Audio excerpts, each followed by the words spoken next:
মানে আমাদের গ্রামবাসীরা নাগরিক হিসেবে জন্য আমি হচ্ছে রক্ষা করার জন্য, আমি মানুষেরকে সাহায্য করার জন্য তো প্রধান কি কাটমানি কোনোদিন টাকা দেয়? আমি তো জীবনে কোনোদিন পার্টি করিনি। পার্টি করলাম 3 বছর যাতে মানুষরা আমাকে কিছু না বলতে পারে, মানুষরা ভালো হবে, এখানে গেলে কাজ হবে, এখানে আজকে সারা জীবন এই করে গেলাম।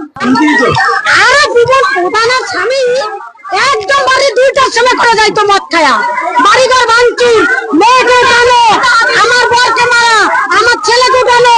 আজকে 15 বছর থেকে তৃণমূল আমাদেরকে শান্তি দেয় নাই, 15টা বছর। তাই আমি এটাই চাচ্ছি, আমরা প্রধানের বরকে কারো 20,000 টাকা 10,000 করে দিতে হয়েছে। আমরা এই প্রধানের পদক্ষেপ চাই, আর কিচ্ছু না।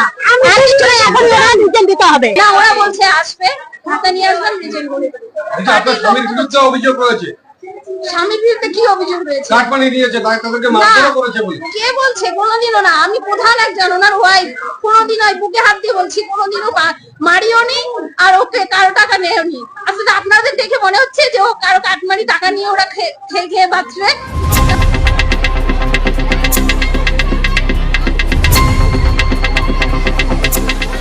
প্রত্যেকটা গ্রাম পঞ্চায়েতে যে পরিমাণ দুর্নীতি হয়েছে, সাধারণ মানুষের যে পরিমাণ হয়রানি হয়েছে, সাধারণ মানুষের আবাস যোজনার ঘরের টাকা, বিভিন্ন ধরনের কাটমানি, বিভিন্ন বিষয় নিয়ে আজকে যেটা জানতে পারলাম যে প্রধানের বাড়িতে সাধারণ এলাকার সাধারণ জনগণ তারা প্রধানের বাড়ি ঘেরাও করেছিল। এই খবর পেয়ে আমি আসলাম, তো আমি ওনাদের সাথে কথা বললাম। তো আমাদেরকে ওনারা জানালো ওনাদের বিভিন্ন ধরনের অভিযোগগুলো, আমরা শুনলাম।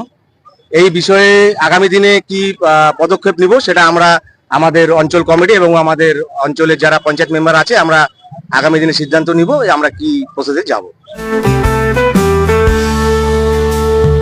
চোখের যত্ন নিন, চোখ আপনার অমূল্য সম্পদ, আপনার চোখকে রাখুন নিরাপদ।